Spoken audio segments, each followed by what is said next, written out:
noches, señoras y señores, y muy buenas noches a todos ustedes. Gracias por estar aquí en la tabla redonda para tratar de un tema muy popular, pero no siempre suficientemente conocido, como es el de la masonería.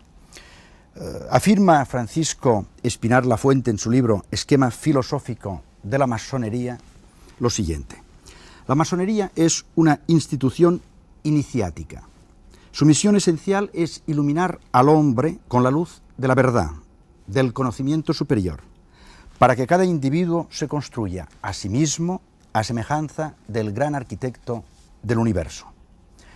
A mi izquierda, a la derecha de ustedes, está Giuliano Di Bernardo, gran maestre del Grande Oriente de Italia. Si la masonería, señor Giuliano, no es una filosofía, ni es una religión, ni es una creencia política, ni una ideología, ¿qué es? La masonería no es una religión. La masonería no es una religión, puesto que no tiene una doctrina de fe, no tiene dogmas, no tiene verdades reveladas. La masonería, sin embargo, adquiere ante todas las religiones el más amplio respeto. Por esta razón, la masonería está abierta a los hombres de todas las fes religiosas, desde los cristianos hasta los musulmanes y los judíos. La masonería no es una ideología política. La masonería no es una ideología política. Por tanto, la masonería no es un partido político. El nivel característico en el que se sitúa la masonería es el nivel moral, lo que significa que los masones, desde el punto de vista moral, colabora con los políticos para la solución de los problemas humanos y sociales más importantes que hoy afectan al mundo, y lo hacen sin competir con los partidos políticos, sino dando sugerencias. La masonería è invece una filosofia. La masonería, en cambio, es una filosofía práctica que trata del hombre, de su naturaleza y sus finalidades. Por tanto, existe una filosofía masónica y es una filosofía práctica y se basa en algunos conceptos fundamentales que cada masón debe aceptar. Y son los principios de libertad, tolerancia, fraternidad, trascendencia y secreto iniciático. Menace Mesías es gran maestre que está aquí representando a la Gran Logia Unida de Inglaterra. ¿Cómo surgió la idea de la masonería? Nosotros los masones en nuestros libros nos referimos mucho al templo del rey Salomón, y posiblemente haya surgido en los tiempos del rey Salomón, aunque no tenemos pruebas absolutamente sobre eso. Lo que sí sabemos es que en la Edad Media hubo un grupo de masones operativos que construyeron catedrales en Europa y que debido a su pericia y su habilidad de construir edificios tan bonitos como se construyeron en esos tiempos, pues fundaron logias operativas. Y esas logias operativas tenían que proteger sus secretos de alguna forma, y lo hicieron dando sus secretos a los aprendices y a los maestros masones para que pudieran pasarlos sucesivamente a sus hijos. Han habido muchas investigaciones en las catedrales europeas y se ha establecido que existen marcas en las piedras de dichas catedrales que prueban concluyentemente que los mismos grupos de masones que construían una catedral, más tarde, 20 o 25 años más tarde, se pasaban a otra parte de Europa y construían otras catedrales. Y esto se sabe por las marcas que se han encontrado en las piedras. De las catedrales. Los padres pasaban las marcas a sus hijos. Y se sabe, por ejemplo, que cuando un hombre ya había pasado de su edad productiva, pues el hijo continuaba construyendo esas catedrales y poniendo las marcas que se asemejaban al padre en las piedras. Dolores Gómez Molleda es catedrática de Historia Contemporánea, autora de varios libros y algunos estudios sobre la masonería.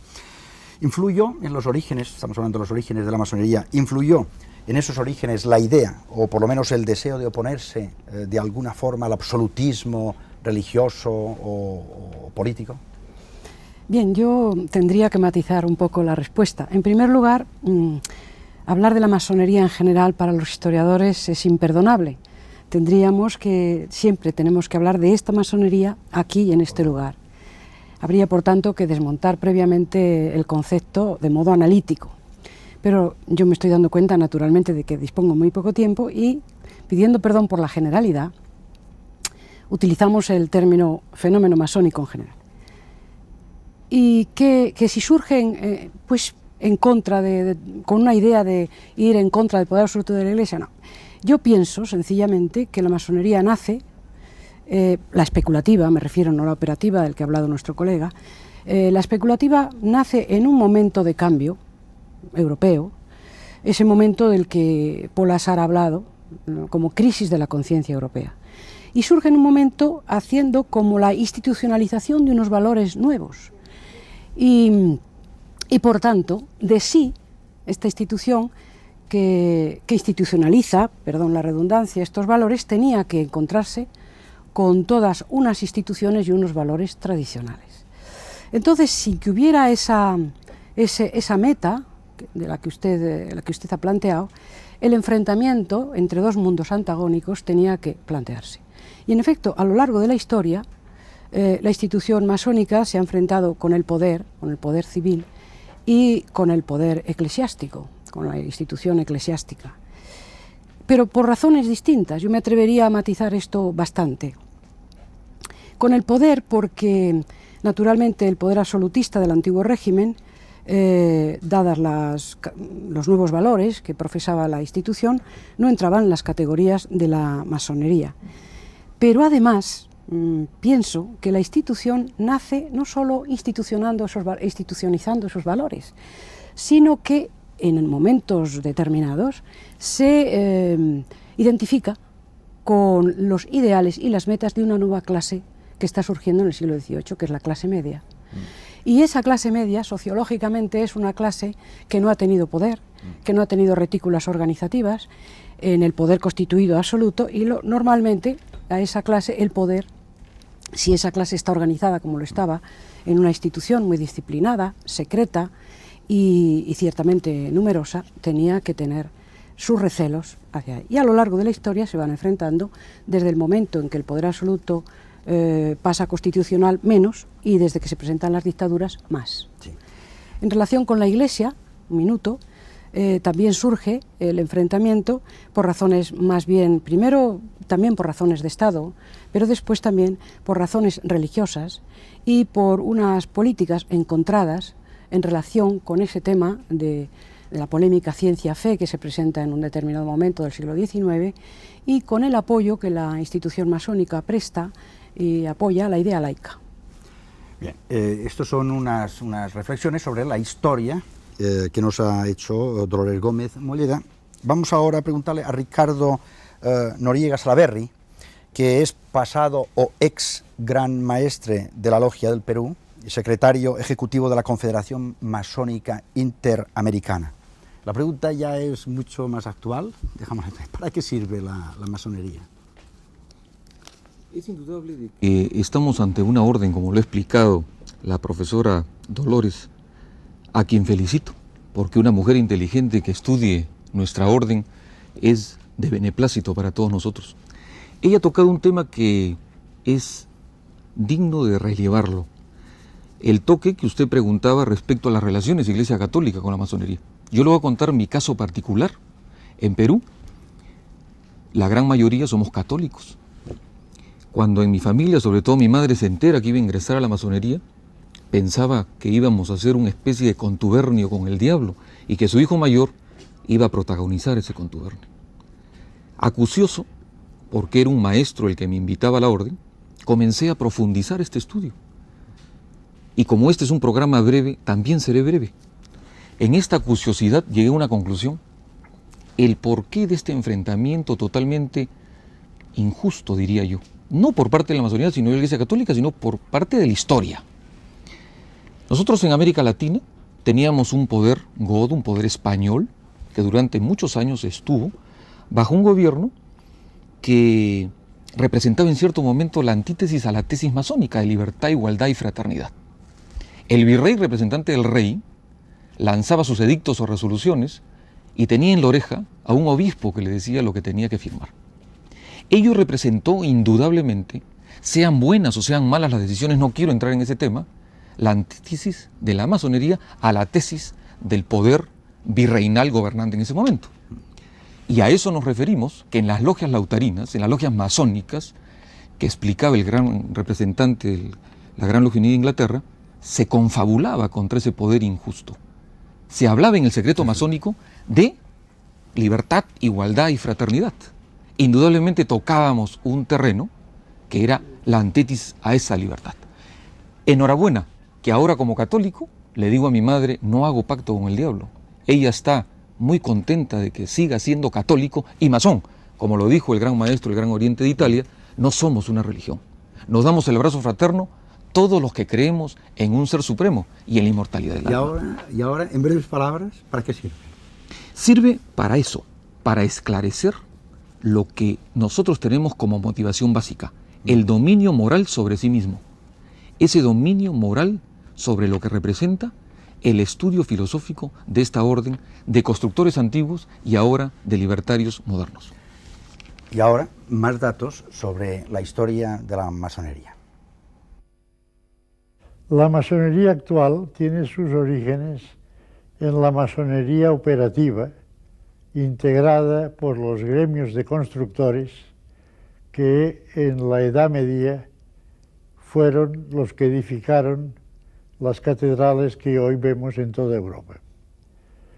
Esta masonería operativa estableció como una de sus normas que sus miembros no podían participar en las luchas políticas y religiosas que producían las guerras que durante toda la Edad Media asolaron el territorio europeo. En el siglo XVII, la masonería estaba a punto de desaparecer, pero en Inglaterra esta institución decidió aceptar miembros honorarios cuya ocupación principal no era la construcción. Los llamaron masones aceptados y eran hombres interesados por la base moral, el simbolismo, la generosidad y la fraternidad que regían a la institución. Transformada la masonería operativa en especulativa, se fundó en 1717 en Londres la primera gran logia, y de ella derivan todas las otras grandes logias que forman la actual masonería mundial. Masones han sido, entre otros muchos, Sir Baden-Powell, fundador de los Boy Scouts, Henry Dunant, promotor de la Cruz Roja, Neil Armstrong, el primer hombre que puso su pie en la Luna, libertadores de naciones como Francisco de Miranda, Simón Bolívar, San Martín, O'Higgins, Benito Juárez, José Martí, José Rizal, Benjamin Franklin, Garibaldi, Lafayette, una larga lista de presidentes de los Estados Unidos de América, entre ellos Washington, Lincoln, Roosevelt, Truman, etc. Científicos como Ramón y Cajal, el doctor Fleming, inventor de la penicilina, músicos como Mozart, Beethoven, Haydn, Sibelius, etc. Luis Salat, a quien ustedes han visto ya ahora en las imágenes, es el gran maestre de la Gran Logia de España, y como continuación de lo que usted nos estaba explicando ahora hace unos segundos, podríamos hablar un poco sobre esa leyenda negra que se ha cernido muchas veces sobre la masonería. Sí. ¿Qué habría que decir de esto? Esto es una cosa que yo creo que es muy sencilla de explicar. Esta leyenda negra, en primer lugar, se ha cernido sobre la masonería de determinados países, porque hay muchos países que la masonería, desde que se fundó y desde que empezó, ha sido respetada y ha sido aceptada, y nadie le ha puesto ninguna leyenda negra. ¿A dónde le han puesto una leyenda negra? en países sometidos a sistemas dictatoriales, a países que han sido fuertemente dominados por un clero católico que instauró una inquisición que todos sabemos, porque sería alargarnos mucho entrar en estos detalles, que el delito de ser masón acarreaba el tormento hasta que se retractaban en esto. Entonces, esto es una leyenda negra, ¿por qué? Porque la masonería, que tiene unos principios de tolerancia, de aceptar cualquier idea religiosa, de decir que respeta la Iglesia Católica y la idea de la fe cristiana católica, pero que también respeta el judaísmo, o respeta el protestantismo, o respeta el mahometanismo o cualquier otra religión, esto estaba en contra y pugnaba con los que dominaban estos países. Y de ahí viene esta famosa leyenda negra. Y si por una parte, que es la parte, digamos, católica, o religiosa, perdón, la palabra católica está mal dicha, religiosa, había este interés en fomentar esta leyenda negra, por la otra parte, por la parte estatal, por la parte del gobierno de la nación, también había el interés en fomentar esta idea, porque la masonería se oponía a los sistemas dictatoriales, se oponía a los gobiernos que privaban de sus libertades, de la libertad de expresión, de la libertad de conciencia y de las libertades ciudadanas.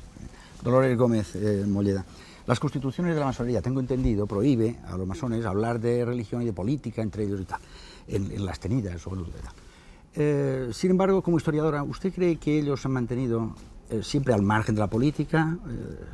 Bueno, yo pienso, como acaba de decir don Luis Salat, que ella por definición es apolítica y es religiosa. Pero en determinadas circunstancias y en determinados países, en una historia concreta, la verdad es que yo creo que el medio ha podido con ese apoliticismo y esa religiosidad. Y concretamente nuestro país, este ha sido un país siempre con una crisis permanente, política, y en las crisis, cuando la convivencia nacional no está resuelta, todo se politiza. Entonces esta sería para mí la razón histórica de la politización de la masonería en España. Pero esa politización es real y realmente hay que aceptarla, es un hecho ahí objetivo. Y no me refiero a una politización de ciertos individuos que formaban parte de la masonería al mismo tiempo de partidos políticos, sino que esta participación en la política ha sido institucionalizada, institucional. ¿Por qué? Pues porque ha habido acuerdos de asambleas, concretamente en la etapa que yo he investigado durante la República, acuerdos de asambleas de control político, de intervencionismo, de sanción, etcétera, etcétera. Y claro, a lo largo de la historia hay que matizar mucho, porque ese intervencionismo político no es tanto como el que se ha dicho tampoco. Creo que incluso algunas obras de los propios masones, no digamos de los no masones, han contribuido a este equívoco. Y por ejemplo, nadie habla ya del complot masónico de la Revolución Francesa, tampoco podemos hablar del protagonismo de los masones en las Cortes de Cádiz. Durante la etapa de Fernando VII las cosas no están nada claras, porque lo que se había dicho está hecho sobre la documentación de Palacio, y es una documentación muy confidencial de la policía, sin base real. Todo eso hay que repensarlo y rehacerlo. Y la documentación que empieza ya a ser más sólida es de finales del XIX y de principios del XX y del XX. Y ahí las cosas están más claras. Y yo creo que, lamentándolo mucho, sí tengo que afirmar que la masonería en España ha sido muy política y que este intervencionismo político creo que la ha acarreado grandes problemas. Algún historiador, hablando de este asunto, me ha dicho a mí, yo creo que la masonería en España se buscó un poco lo que le ocurrió, aunque yo no digo eso totalmente, claro, porque como decía muy bien don Luis Salat, luego ha habido una involucración de cuestiones que han inflamado el asunto, pero en realidad esta intervención en la política le fue muy dañosa a la imagen de la orden. De esa cuestión de la imagen hablaremos, si es posible. Perdón, si me pudiera conceder un minuto. Sí, diga. Porque claro, es una cosa, ¿no? Lo que dice nuestra amiga historiadora Es cierto que la masonería en España, hablamos de España, España, sí, sí. hacía política, intervenía en cuestiones políticas y hacía toda esta actuación. Esto es cierto. Yo entré a la masonería en España en 1935 y desde el día siguiente que entré a la masonería me vi involucrado y entré por cuestiones políticas prácticamente. ¿No?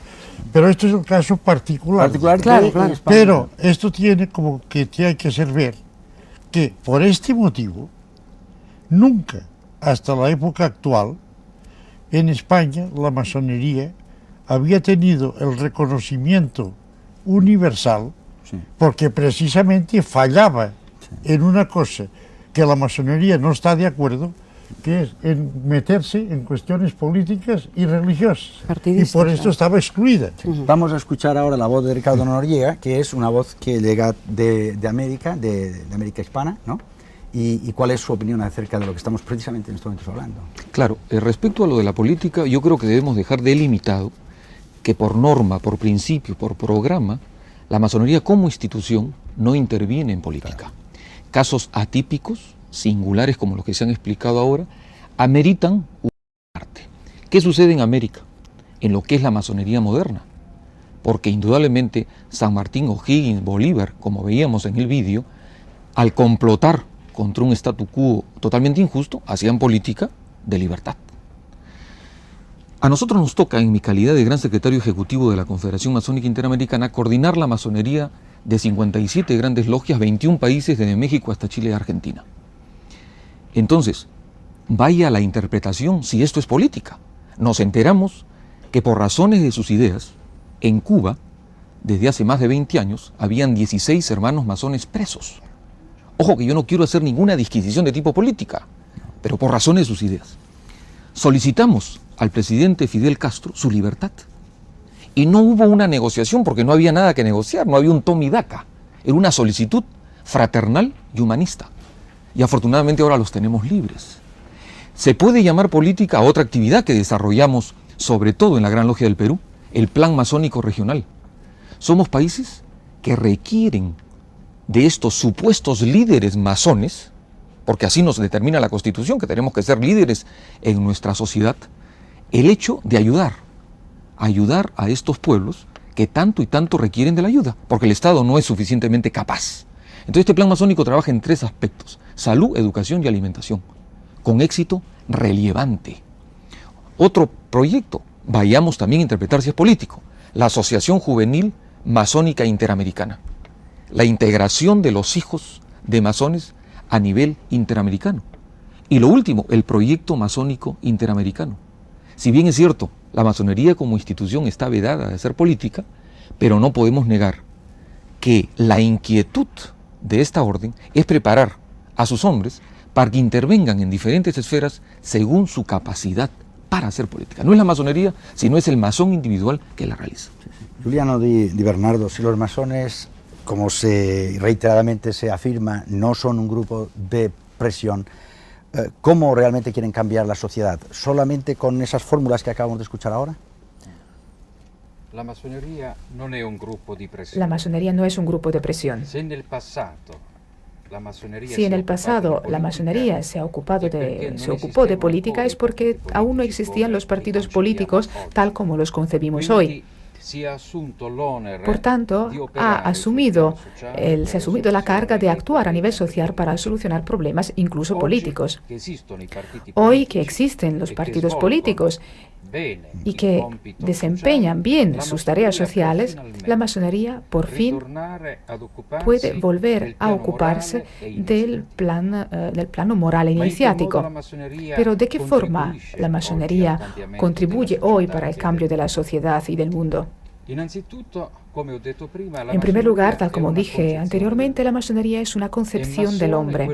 Es masón el hombre que se inspira en los conceptos de libertad, tolerancia, fraternidad y de trascendencia, siguiendo la vía iniciática, típicamente de la masona. Vía iniciática hablaremos más tarde. No cabe duda, sin embargo, de que la masonería, al ser una concepción del hombre, cree en un ser supremo. Por tanto, en la masonería no puede existir ateísmo y materialismo. Pero la masonería se ocupa sobre todo del principio de libertad. Podría casi enunciar una ley, una ecuación entre masonería y libertad. La masonería nace y se desarrolla cuando existe la libertad. Cuando la libertad no existe, la masonería está obligada a ir al sueño, como decimos nosotros. Y esta ley la podemos encontrar en todos los contextos históricos, recientes y menos recientes. Pensemos en el nazismo, en el fascismo, en el franquismo. Pensemos también en el comunismo que ahora se está derrumbando. Y en los países del este, en la Unión Soviética, hoy cae la dictadura y vuelve a nacer la masonería. De hecho, la masonería ya ha vuelto a nacer en Yugoslavia, en Checoslovaquia, en Hungría, en Rumanía y dentro de poco tiempo volverá a nacer también en la Unión Soviética. Por tanto, los que afirman que hoy el papel de la masonería se ha agotado, en el sentido de que nosotros los masones sí representamos una tradición importante, pero que se refiere al pasado, se equivocan. El papel de la masonería hoy es más importante del que desempeñó Como ustedes saben, antaño. los masones se rodean de objetos simbólicos, dotados de gran fuerza simbólica. Recordemos algunos ahora. La masonería parte una vez más del arte de los constructores de catedrales para representar simbólicamente la finalidad de su causa. Las herramientas y otros utensilios de trabajo de los antiguos canteros y talladores de la piedra constituyen la panoplia básica de símbolos que han de expresar conceptos sublimes y, en algunos casos, metafísicos. Algunos de los más ilustrativos son el triángulo, figura simbólica por excelencia de la masonería. Se le denomina delta y es el símbolo de la divinidad y de la naturaleza. Representa la unidad trina y los tres reinos. Se trata de un triángulo equilátero cuyos lados se identifican con libertad, igualdad y fraternidad. El compás, que representa la justicia con que deben ser medidos los actos de los hombres, es el emblema más representativo del grado de maestro. La escuadra, símbolo de la rectitud y constituye la joya del venerable maestro, ya que éste debe ser el masón más recto y justo de la logia. El nivel, signo de la igualdad y base de la democracia, distintivo del primer vigilante. La plomada representa la verticalidad jerárquica, también el aplomo, la rectitud y el equilibrio. Es el emblema del segundo vigilante. El mallete o martillo de desbastar la piedra es el símbolo de la actividad, de la voluntad activa y corresponde al venerable y a los dos vigilantes para que, por medio de sus golpes, dirijan los trabajos de los hermanos. El cincel es el punzón usado para esculpir la piedra, simboliza las ventajas de la educación, del esfuerzo de moldear el espíritu. La Biblia, libro sagrado que simboliza la revelación divina. En las ceremonias se le presenta abierto por la primera página del Evangelio de San Juan. Otros símbolos forman parte del atuendo que los miembros masones utilizan en sus ceremonias. El más característico es el mandil. Este delantal era habitual en los artesanos y obreros de la construcción. Los mandiles están decorados según el grado que ostenta quien lo lleva. El de aprendiz es blanco de piel de cordero con una vuelta angular hacia arriba. Los guantes blancos simbolizan unas manos limpias de sangre y de pecado. El collar prende la insignia de cargo del masón que la ostenta. También el templo masónico responde en su configuración a un concepto sublime, representado por un conjunto de símbolos. En primer lugar, el templo pretende ser una representación material de la idea suprema, es decir, el templo del universo, diseñado y construido por el gran arquitecto. La bóveda celeste suele estar representada en el techo, conmemora el universo. El templo masónico ideal es el de Salomón. 2 columnas franquean la única puerta del recinto, cada una con una letra, la J y la B, respectivamente, iniciales de Jaquín y de Boaz, los 2 nombres bíblicos citados en el libro primero de los Reyes. También representan las columnas de Hércules. El suelo está cubierto por un mosaico de ajedrez que representa al bien y al mal, la luz y las tinieblas, el encuentro de los contrarios. Otras 3 columnas representan las 3 luces. Estas columnas son móviles y su colocación depende de la ceremonia que se esté celebrando. Algunas figuras mitológicas griegas suelen adornar el templo masónico, pero no siempre. Este es el caso de Hércules, que representa la fuerza, la actividad, la omnipotencia. Afrodita, símbolo de la belleza, la armonía y el amor, la omnipresencia. Y Minerva, que representa la sabiduría y la verdad, la omnistencia. La letra G también está presente en los templos. Es la letra sagrada escrita en el centro de la escuadra. Es la inicial de la palabra de Dios en inglés y de las palabras geometría, gnosis, genio y gravitación. La estrella de 5 puntas es el símbolo del hombre desde la escuela pitagórica. La cadena y la cuerda entrelazada simbolizan la unión y la fraternidad que, junto con la granada, completan las representaciones del esfuerzo común. La piedra bruta simboliza el espíritu no iluminado y la piedra cúbica el espíritu del hombre tallado por la verdad de la iniciación y la revelación. Otros muchos símbolos, así como el uso que se haga de todos ellos, junto con los signos, toques y palabras, configuran la capa externa del universo iniciático y esotérico de la masonería. Menace Mesías, uno de los símbolos más importantes es el del gran arquitecto del universo, de alguna forma supongo que refiriéndose al creador. ¿Qué quieren ustedes explicar con este concepto de gran arquitecto del universo? Bueno, primeramente debo de decir que la masonería era un movimiento cristiano antiguamente y gracias a la tolerancia de los cristianos hacia las otras religiones reconocidas, evolucionó la masonería de tal forma que tanto los rituales como las ceremonias se adaptaron para que pudieran unirse a las filas masónicas a aquellos que no eran cristianos. Por consiguiente, hay muchos términos en nuestros rituales que pueden ser interpretados por diferentes religiones por igual, y el arquitecto del universo, a mi juicio, es una forma idónea para que los judíos, los cristianos, los musulmanes y todos los que profesen una religión monoteísta puedan asistir a una tenida masónica y no ofenderse si se menciona el nombre de uno de los dioses o el nombre que le dan ellos a sus dioses. Esto no quiere decir que el término gran arquitecto del universo sea derogativo a ninguna religión, todo lo contrario. Es una forma de conseguir que debajo de un mismo techo se puedan encontrar gente con divergentes opiniones religiosas en paz y en armonía. Luis Salat, ¿usted cree que el hombre de hoy tan pragmático, ejecutivo, puede interesarse por tanta simbología? Pues hay una cosa que es muy curiosa, y es que la masonería, que quizá tuvo una época a principios del siglo actual, que estuvo un poco en decadencia, hoy en día es al revés. En este mundo convulsionado, en este mundo falto de ideales que estamos viviendo, o falto de muchos ideales, hay una juventud que busca algo. Y esta juventud está encontrando esto. Y una cosa muy clara que nos demuestra esto es que, por ejemplo, en España, después de 40 años, de que se había prohibido, que se había hablado todo lo que se habló de la masonería, pues la Gran Logia de España encuentra eco. Y encuentra eco no en personas de 80 años o de 70. El viejo soy yo, que me inicié en el 35.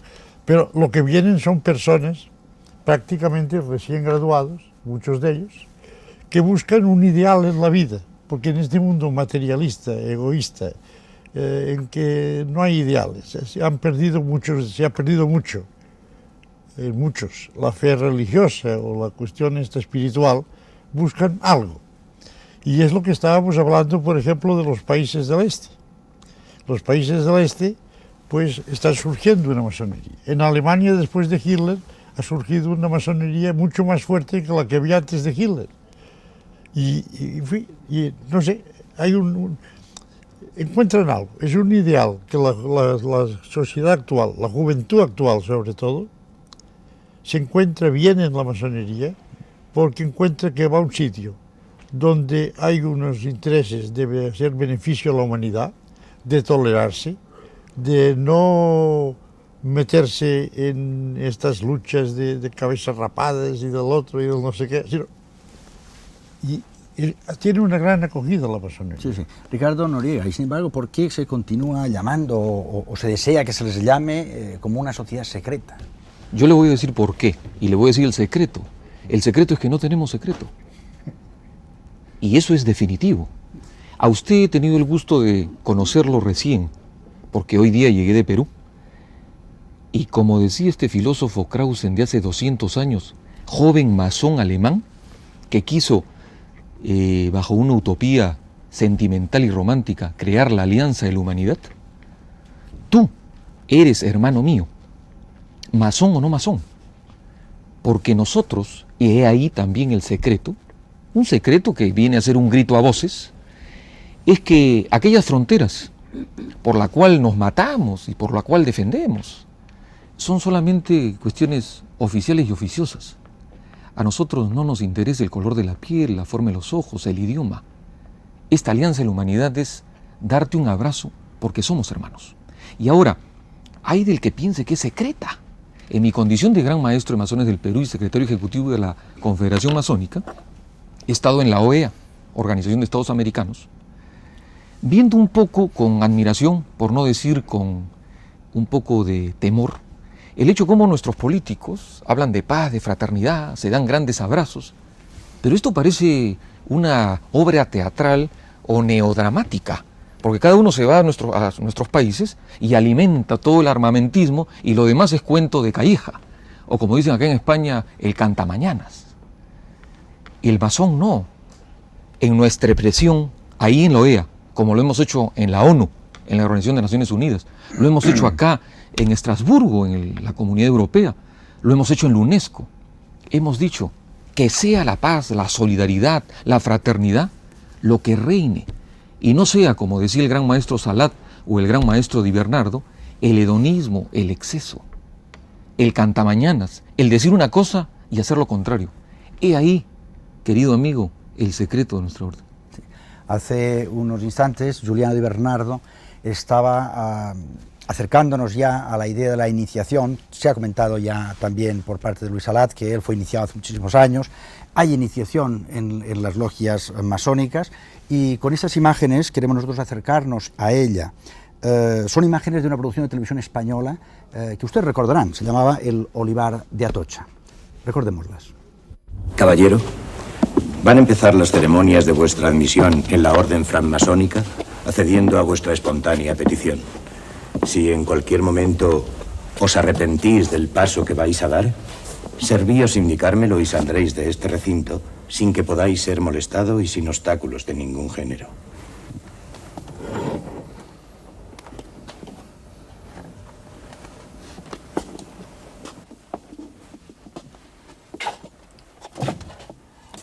Fijaréis vuestra atención sobre las inscripciones que encontréis en los muros de este recinto y sobre los objetos que os rodean. Reflexionad sobre ellos y luego contestad por escrito a las preguntas consignadas en los papeles que hay sobre la mesa. Me voy a retirar con el objeto de dejaros en la soledad para que meditéis con serenidad sobre el importante paso que vais a dar. Venerable maestro, a la puerta del templo llaman profanamente. Ved quién llama de ese modo. ¿Quién va? Soy el hermano experto que conduce a un profano, el cual desea penetrar en nuestros augustos misterios. Decidle al que conducís que se retire, que para nada le necesitamos. Insiste en entrar y pretende que le abráis las puertas del templo. ¿En qué funda su insistencia y sus pretensiones? En que es hombre libre, honrado y de buenas costumbres. ¿Quién responde de él? Yo, que soy su conductor y que conozco sus buenas condiciones. Hermano secretario, ¿es este el profano que esperábamos? Sí, venerable maestro. Dadle entrada. ¿Os encontráis con el valor suficiente para arrostrar la muerte si fuera preciso, antes de abjurar de las ideas de progreso y libertad sustentadas por la francmasonería? Sí. Profano, ¿qué solicitáis de nosotros? Luz. Pueblo masónico, Como soberano que sois, ¿qué pedís para el profano? Luz. La luz le será dada al tercer golpe de mallete que parta del oriente.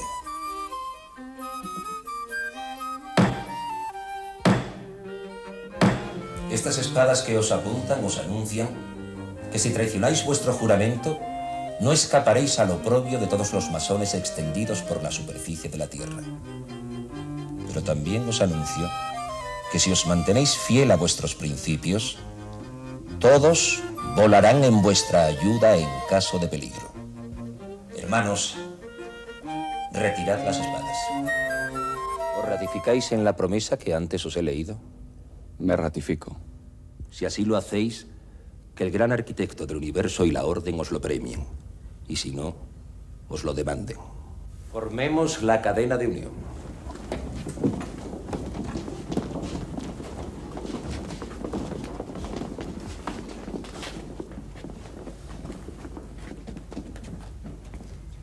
Libertad, igualdad, fraternidad. Giuliano Di Bernardo, antes hablaba usted de la iniciación. ¿Qué significado le dan ustedes, significado profundo le dan a la iniciación en la masonería? La iniciación es el momento fundamental a través del cual el profano se convierte en masón. Por tanto, es un acto constitutivo. A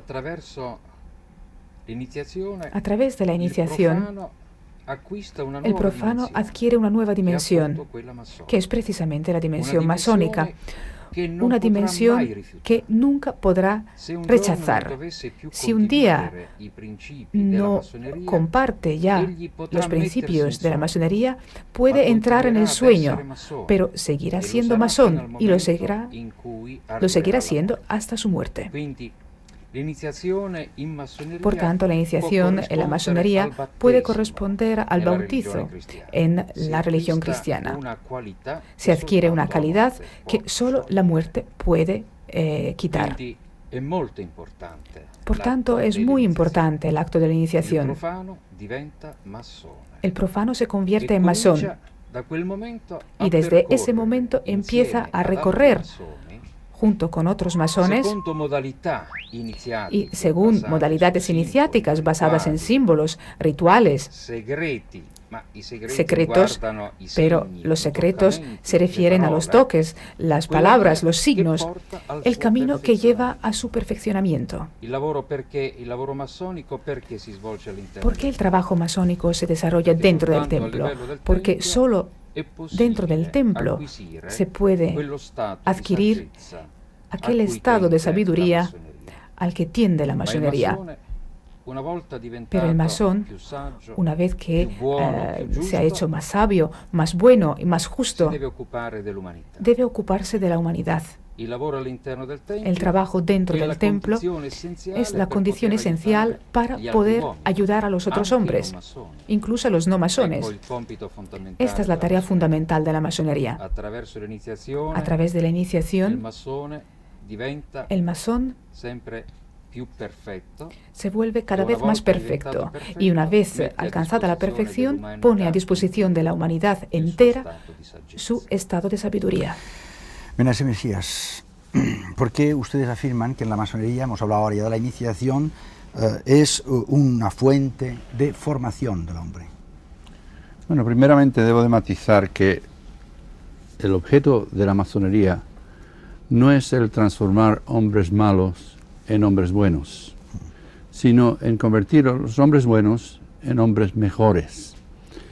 Mi experiencia en la masonería, en 40 años en la masonería, me ha dicho, sin duda alguna, que la formación masónica enseña la tolerancia, la convivencia entre las diferentes religiones y razas. Es mi juicio también que las ceremonias nuestras y las formas de llevar nuestras logias obligan al individuo a formarse de una forma que de otra manera no lo hubiera hecho. Yo conozco masones que en su tiempo no podían levantarse a decir una palabra en público y que después de 2 o 3 años en una logia masónica se encontraron transformados hasta el punto de que pudieron levantarse y dar discursos y expresarse, y no solamente eso, sino también convivir en paz y en armonía con todo el mundo. Y eso yo creo que es una cosa esencial y básica en el mundo en que vivimos. Nosotros respetamos todas las religiones, y eso es la base de la tolerancia masónica, y es una cosa que falta mucho en el mundo, que la persona de diferente color y diferente religión tenga la comprensión y la sabiduría de comprender que hay gente que no piensan como él, y que con esa gente tiene que tratar, quiera él o no quiera, hay que convivir los unos con los otros. Y yo estoy muy orgulloso de haber sido masón y comprendo que esa es una base de la formación masónica. La flauta mágica es una obra de inspiración masónica que compuso Mozart. Escuchemos un fragmento.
Dolores Gómez, igualdad, fraternidad y libertad.